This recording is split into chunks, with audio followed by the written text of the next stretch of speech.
Hi guys, my self Moulina Mukherjee aka mostly medico और ये है हमारा lecture number 9 of pathology practical series, जिसमें हम लोग विद इन 10 लेक्चर्स पूरे पैथोलॉजी सिलेबस को खत्म करने वाले हैं, प्रैक्टिकल थ्योरी नहीं। ठीक है, चलो अभी पिछले लेक्चर में मैंने आपको बहुत सारे स्पेसिमेंस के बारे में बताया था। मैंने पहले आपको बताया था कि यूटेराइन फाइब्रॉइड या फिर लियोमायोमा का, याद आ रहा है ना? मेरे साथ रिकॉल करते जाओ। जहाँ पे एक ऐसा बड़ा वाला ग्रोथ था एकदम यूटेरस के वो अपर पोल पे, और उसके आगे मैंने आपको बताया था कि फंगेटिंग ग्रोथ ऑफ सर्वाइकल कार्सिनोमा। इसके साथ मैंने आपको टेस्टिस के दो बताए थे, एक था बिनाइन हाइपरप्लेसिया ऑफ टेस्टिस और एक था सेमिनोमा ऑफ टेस्टिस। इसके साथ मैंने आपको बताया था ब्रेस्ट का एक कार्सिनोमा था। लंग्स के मैंने आपको 3 बताए थे, एक था न्यूमोनिया, एक था फाइब्रोकिजियस ट्यूबरकुलोसिस और एक था ब्रोंकोजेनिक कार्सिनोमा। ठीक है, किडनी के मैंने आपको 2 स्पेसिमेन बता के वो लेक्चर खत्म किया था, जिसमें एक नंबर पे था ग्रैनुलर कॉन्ट्रैक्टेड किडनी और सेकंड पे था हाइड्रोनेफ्रोसिस। इसके रेलिवेंट थ्योरीज और वीडियो जो कि आपको एक्सप्लेन करना है कैसे, वो भी मैंने डिस्कस किया था। ठीक है, चलो फिर आगे बढ़ते हैं। आज का लेक्चर शुरू करने से पहले अगर आप मेरे चैनल पे नए हैं तो मेरे चैनल का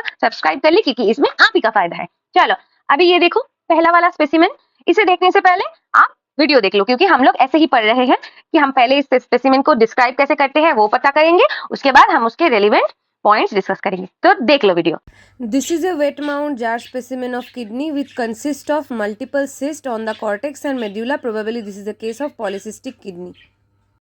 देख लिया, तो ये स्पेसिमेन है पॉलीसिस्टिक किडनी डिजीज एडल्ट में। अगर बच्चों में होगा तो कैसे होगा, ये आप अपने रेफरेंस के लिए ये पिक्चर देख सकते हैं। अगर बच्चों में होगा तो ऐसा दिखेगा। ठीक है, तो this is a wet mouth jar specimen of kidney which consist of multiple cyst on the cortex and medulla.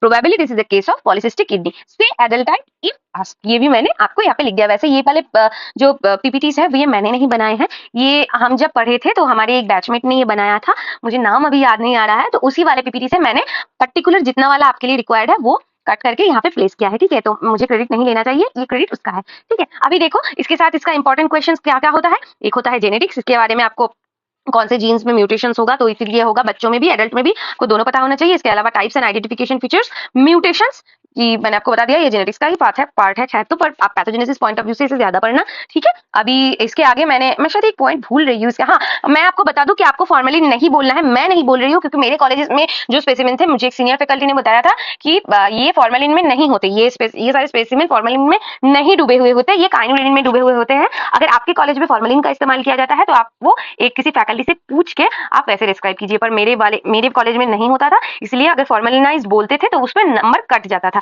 बढ़ता नहीं था। हमारे यहाँ काइनोडेनिन सॉल्यूशन का इस्तेमाल किया जाता है। अगर आपको पूछे तो आप ये नाम बोल सकते हैं। ठीक है, चलो आप अपने कॉलेज के अकॉर्डिंग पढ़ लीजिएगा। चलो अभी आगे वाला देखो, इसे बोलने से पहले आप इसका वीडियो देखो। This is a wet mount jar specimen of kidney cut open showing a well circumscribed mass at its upper pole. Probably this is a case of renal cell carcinoma. देख लिया, तो ये एक वेट माउंट जार स्पेसिमेन है kidney का। अब kidney कैसे पता, आप इसे तो कट ओपन किया है ना, अगर ऐसे मतलब कवर करके रखोगे तो ऑलमोस्ट एक बीन शेप का आएगा। अभी ऑलमोस्ट क्यों बोल रही हूँ, क्योंकि इसमें कुछ एबनॉर्मल ग्रोथ है, इसकी वजह से इसका शेप थोड़ा सा खराब हो गया है। तो ये कट ओपन किडनी का स्पेसिमेन है showing a well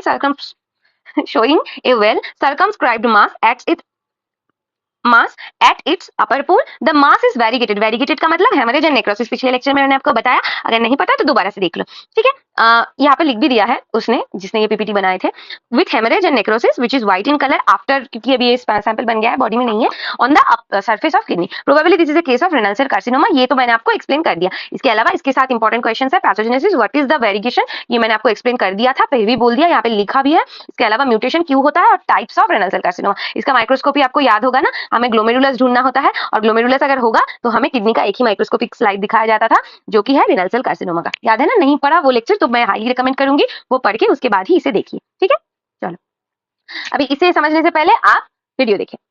This is a wet mount jar specimen of a long bone showing a growth at epiphysis which is grayish white in color. This might be a case of osteoclastoma. तो ये है ऑस्टियोक्लास्टोमा का specimen, जिसमें कि मैंने यहाँ पे लिख दिया है कि this is the wait mount jar specimen of a long bone showing a growth at epiphysis. Bones के टाइप्स तो पता है ना, अगर नहीं पता तो आपके रेफरेंस के लिए आप ये फोटो देखिए, ये है बोन के types, which is greyish white in colour, also friable and cystic areas noted. ये मैंने आपको सभी वाला एक्सप्लेन कर दिया।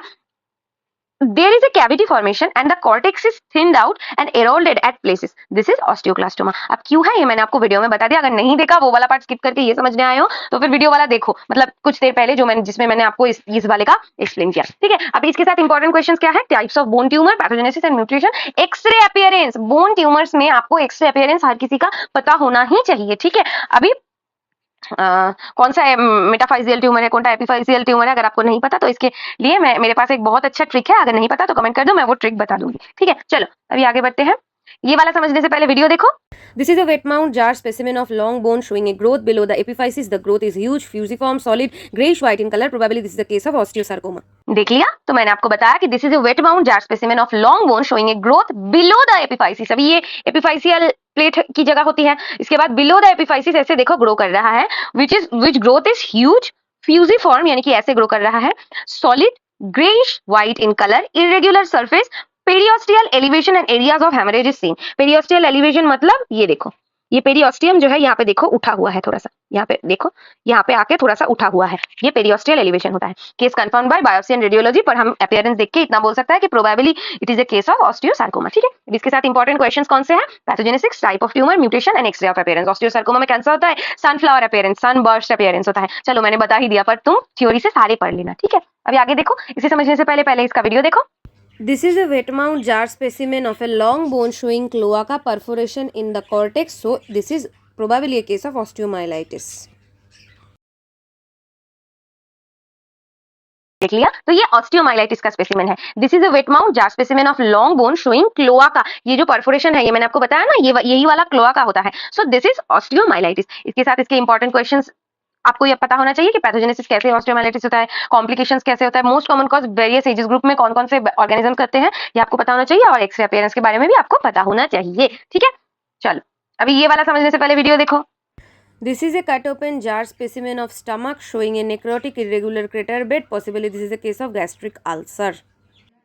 लिया, तो ये गैस्ट्रिक अल्सर का स्पेसिमेन है। मैंने आपको बताया, ये जो व्हाइट कलर का यहाँ पे देखो अल्सर क्रेटर आपको दिख रहा होगा, यहाँ पे देखो ये व्हाइट कलर का ऐसे क्रेटर आपको दिख रहा होगा, यही कंफर्म करता है कि ये गैस्ट्रिक अल्सर है। ठीक है, व्हाइट तो नहीं, खैर थोड़ा सा ब्राउन ब्राउन कलर का है, मैंने आपको वीडियो में बताया होगा ब्राउन ब्राउन। यहाँ पे तस्वीर थोड़ी सी ब्लर दिख रही है मुझे, इसीलिए मैंने व्हाइट बोला, पर ये थोड़ा ब्राउन ब्राउन कलर का होगा। व्हाइट वाला तो गैस्ट्रिक कार्सिनोमा में होगा। अभी ये जार स्पेसिमेन ऑफ स्टमक है, ये स्टमक आपको दिख रहा है कि कट ओपन है, शोइंग नेक्रोटिक इरेगुलर क्रेटर है, possibly this is a case of gastric ulcer. इसके रिगार्डिंग आपको थोड़े इंपॉर्टेंट क्वेश्चंस पढ़ने हैं कि बिनाइन एंड मैलिग्नेंट अल्सर क्या होता है, causes and pathogenesis of the gastric ulcer and further complications. बस इतना ही पढ़ लो, बहुत है। स्टमक के मतलब स्टमक के लिए हमारे पास दो स्पेसिमेंस ऐसे होता है, गैस्ट्रिक अल्सर और गैस्ट्रिक कैंसर, ये आपको याद रखना है। ठीक है, अभी इस गैस्ट्रिक कैंसर में पहले वीडियो देखो।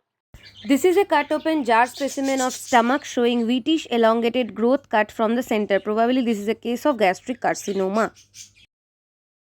देख लिया, तो ये गैस्ट्रिक कार्सिनोमा जो है, यहाँ पे देखो एक व्हाइट कलर का, हाँ यहाँ पे देखो क्लियरली एक व्हाइट कलर का एक्स्ट्रा ग्रोथ दिख रहा है ना, तो यही कंफर्म करता है, कैसे कंफर्म तो कुछ नहीं करता, वो बायोप्सी कंफर्म करेगा, पर यही हमें बताता है एक्सप्लेन करने के टाइम पे कि this is A cut open jar specimen of stomach showing wheatish elongated growth cut from the centre, probably this is a case of gastric carcinoma. ठीक है, कुछ नहीं, ये बस रट के आपको बोलना है, ये व्हाइट एलोंगेटेड जो कैंसरस ग्रोथ है, ये आपको देखते ही इसे बोल देना है। अब इसके साथ इंपॉर्टेंट क्वेश्चंस क्या है, types of cancer, predisposing factor, microscopic classification, ये इसका तो लॉन्ग क्वेश्चन भी आया था हमारे टाइम पे, और पैथोजेनेसिस। ठीक है, याद रहेगा। चलो पहले इसका वीडियो देखो। This is a wet mount jar specimen of a segment of small gut longitudinally cut open to show multiple oval shaped ulcer. Probably this is a case of tubercular ulcer of intestine.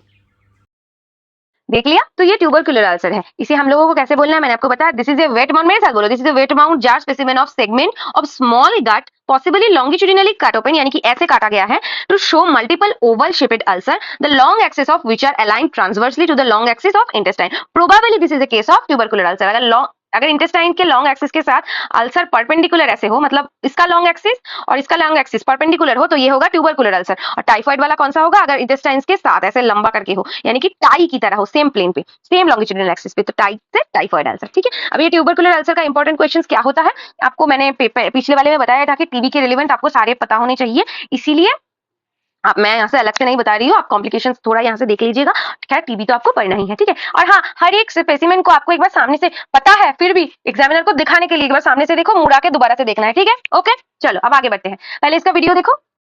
This is a wet mount jar specimen of a segment of intestine comprising of terminal ileum and proximal colon. It is longitudinally cut open to show an oval ulcer.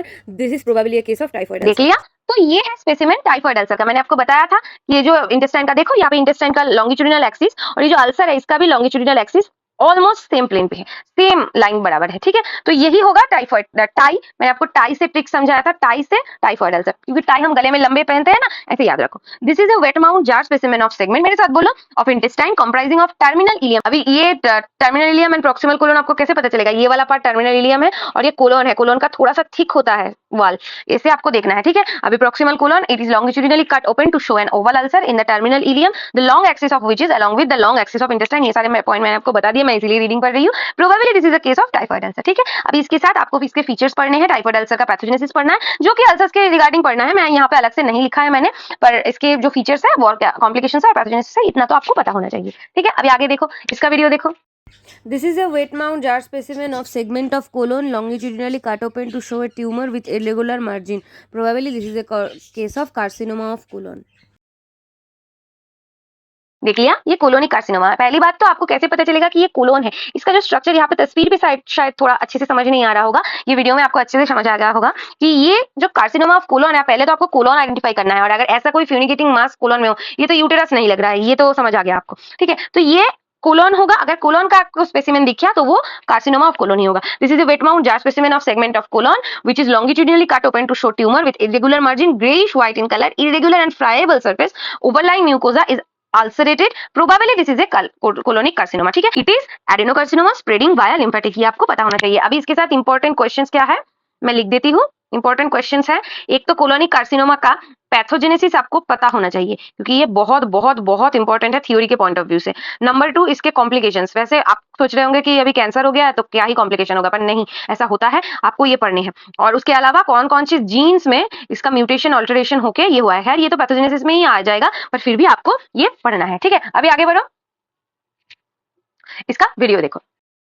This is a wet mount jar specimen of human heart showing fibrinous exudate. Probably this is a case of fibrinous pericarditis. देख लिया, तो ये है fibrinous pericarditis. अभी ये fibrinous pericarditis कैसे पता चलेगा, ये देखो, यहाँ पे देख रहे हो कितना फाइब्रिन का डिपोजिशन हुआ है, यहाँ पे देखो कितना सारा हुआ है, यहाँ पे देखो कितना सारा, ये फाइब्रिन्स है सारे। इसे क्या कहते हैं? इसे ब्रेड एंड बटर अपीयरेंस कहते हैं। अगर नहीं पढ़ा तो अभी सीख लो, कोई बात नहीं। This is a wet mouth jar specimen of human heart showing fibrinous exudate on the outer surface with areas of haemorrhage, यानी कि ये ब्रेड एंड बटर अपीयरेंस है, hence it is a specimen of fibrinous pericarditis. अब आपको इसके साथ इसके relevant topics भी पढ़ने हैं कि इसका कॉज क्या है, रूमेटिक हार्ट का पूरा मैकेनिज्म आपको पढ़ना है, रूमेटिक हार्ट डिजीज का। इसके अलावा इसके फर्दर कॉम्प्लिकेशंस आपको पढ़ना है, पोस्ट इन्फार्क्शन, एएमआई यानी कि जो मायोकार्डियल इन्फार्क्शन है, एसएलई, रूमेटिक फीवर तो मैंने आपको बता ही दिया। खैर यहाँ पे मैंने लिख भी दिया, आपको इतना पढ़ना है। क्या पढ़ना है आपको, मैं यहाँ पे लिख देती हूँ, एक रूमेटिक हार्ट डिजीज, पूरा मैकेनिज्म सब कुछ क्लियर होना चाहिए इसके साथ आपको एक क्राइटेरिया पढ़ना है, जोन्स क्राइटेरिया इसका, ठीक है। और एक पॉइंट आपको पढ़ना है, ब्रेड एंड बटर अपीयरेंस क्या होता है, और इसके साथ इसका जो फर्दर कॉम्प्लिकेशंस है, मायोकार्डियल इंफार्क्शन हो सकता है, और हाँ, इसके साथ पोस्ट इन्फार्क्शनल सिंड्रोम हो सकता है, बहुत कुछ हो सकता है, ये सब आपको पढ़ने हैं, ठीक है। चलो अब आगे बढ़ते हैं, पहले इसका वीडियो देखो। This is a wet mount jar specimen of human heart showing enlargement and well demarcated coin-sized white patch on the anterior surface. Probably this is a case of milk spot. देख लिया, तो ये है milk spot on heart. इसमें मैंने आपको बताया है कि this is a wet mount specimen jar, this is a wet mount jar specimen of human heart showing enlargement and A well demarcated coin size. ये देखो, ये यहाँ पे मैं मार्क कर देती हूँ, ये coin size white patch on the anterior surface of the heart, hence it is a specimen of post rheumatic fever pericarditis which is known as milk spot। अभी इसके साथ क्या क्या आपको इंपॉर्टेंट क्वेश्चंस पढ़ने हैं मैं यहाँ पे लिख देती हूँ। एक तो वही rheumatic fever, और उसके बाद उसके कॉम्प्लिकेशंस।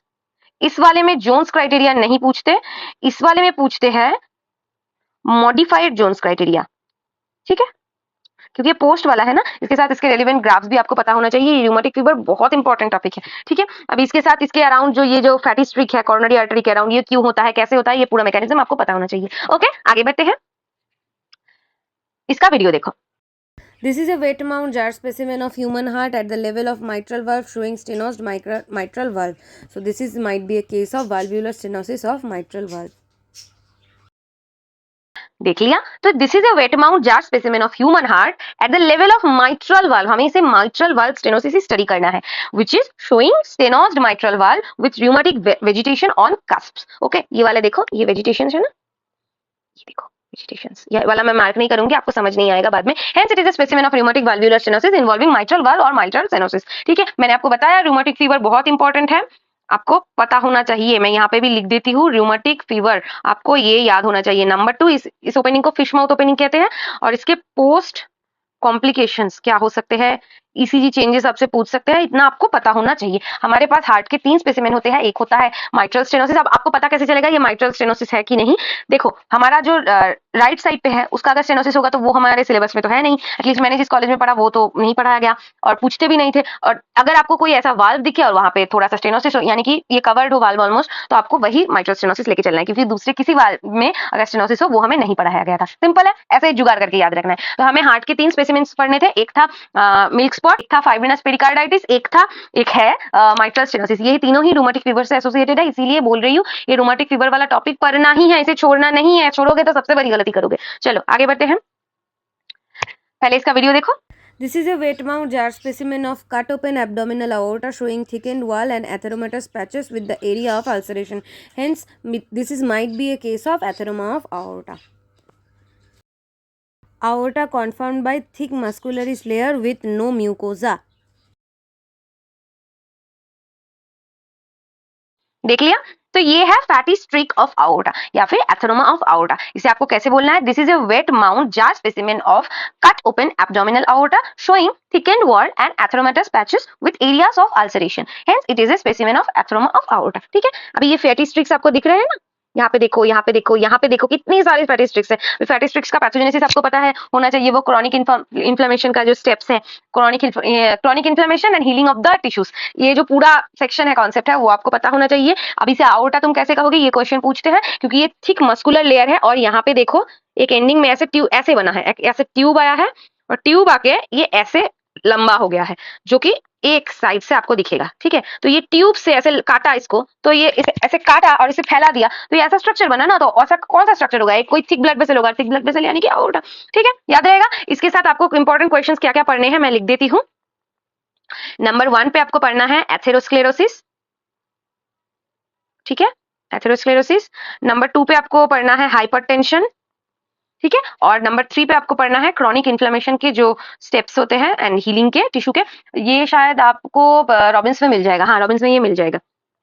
ये मैं लिख देती हूँ क्योंकि यहाँ से क्वेश्चंस पूछते हैं कि इसके आगे क्या होगा, कैसे ये इंजुरी की वजह से हुआ है, कैसे पेरिस्ट्रिक फॉर्म हुआ, ये सब आपको पता होना, तो आपको पता होना चाहिए। ठीक है, हो गया खत्म स्पेसिमेन। और क्या है, तुमने हवा उड़ा दिया पूरे स्पेसिमेंस का। तो हमने टोटल स्पेसिमेंस में पढ़े क्या, देखो मैं आपको अभी एक शॉर्ट में बता देती हूँ कि हमने जीआई से जो स्पेसिमेंस पढ़े उसमें हमने पढ़ा ट्यूबरकुलर अल्सर, हमने पढ़ा टाइफॉइड अल्सर, हमने पढ़ा कोलोरेक्टल कार्सिनोमा, और हमने पढ़ा इसके साथ की gastric carcinoma ulcer, gastric carcinoma. GIT खत्म। हार्ट में हमने 3 स्पेसिमेन पढ़े, एक माइट्रल स्टेनोसिस, एक फाइब्रिनस पेरिकार्डाइटिस और एक मिल्क स्पॉट पढ़ लिया। इसके आगे हमने किडनी में पढ़े 4 स्पेसिमेन यानी कि एक था रेनल सेल कार्सिनोमा, एक था हाइड्रोनेफ्रोसिस, एक था ग्रैनुलर कॉन्ट्रैक्टर किडनी, एक था पॉलीसिस्टिक किडनी। ठीक है, पढ़ लिया। अब आगे हमने और कौन सा ये पढ़ा इसमें? लंग्स के मैंने आपको बताया 3 होते हैं, एक न्यूमोनिया, एक ट्यूबरकुलोसिस और एक था ब्रोंकोजेनिक कार्सिनोमा। इसके आगे हमने पढ़ा टेस्टिस के 2 होते हैं, एक सेमिनोमा, एक benign hyperplasia of testis. Benign hyperplasia में कैथेटर फोलिस कैथेटर होता है और उसमें नहीं होता है, ऐसे याद रखने को कहा था। इसके अलावा हमने ब्रेस्ट का स्पेसिमेन देखा, ओवरी में हमने देखा डर्मोइड सिस्ट या फिर सिस्टिक टेराटोमा जो होता है ओवरी का, जिसमें हमें tuft of hairs and teeth दिखते हैं। इसके अलावा हमने पढ़ा था सर्वाइकल कार्सिनोमा और यूटेराइन फाइब्रॉइड या फिर लियोमायोमा। हमने बहुत सारे टॉपिक्स को बहुत इजीली कवर किया। अगर आपको किसी भी टॉपिक में कोई भी डाउट हो या फिर कंफ्यूजन हो तो आप उसके रिगार्डिंग मुझे वीडियो के नीचे जो कमेंट सेक्शन है वहां पे कमेंट करके बता सकते हैं, मैं क्लियर करने की कोशिश करूंगी। अगर फिर भी कोई मेजर डाउट हो तो मैं उसके रिगार्डिंग एक वीडियो जरूर से बना दूंगी। ठीक है, कुछ भी करो पर पढ़ाई अच्छे से करना है, क्योंकि आपको ये बेसिक चीज है। अगर आपको मार्क्स लेने हैं ना एग्जाम में, आपको पास करने हैं, तो आपको इन्हीं सारे पॉइंट से मार्क्स को उठाने हैं। ठीक है, चलो अभी अगर इसका लेक्चर का पीडीएफ चाहिए तो मेरे टेलीग्राम चैनल का लिंक मैंने डिस्क्रिप्शन बॉक्स में दे दिया है, वहां से आप ज्वाइन कर सकते हैं और ऐसे ही पढ़ते रहे। अगर आपने ये सीरीज नहीं देखा तो इस सीरीज में मैंने प्रैक्टिकल का, पैथोलॉजी का A to Z everything discuss किया है। आप उसे, मैं हाईली रिकमेंड करूंगी कि आप उसे देखिए। आपको इससे बाहर कुछ भी पढ़ने की जरूरत नहीं है, आई रिपीट कुछ भी नहीं। ये अगर कर लिया तो कंप्लीट हो जाएगा। ठीक है, तो चलो मिलते हैं अपने अगले और आखिरी लेक्चर में पैथोलॉजी के सीरीज के। तब तक के लिए ओके बाय।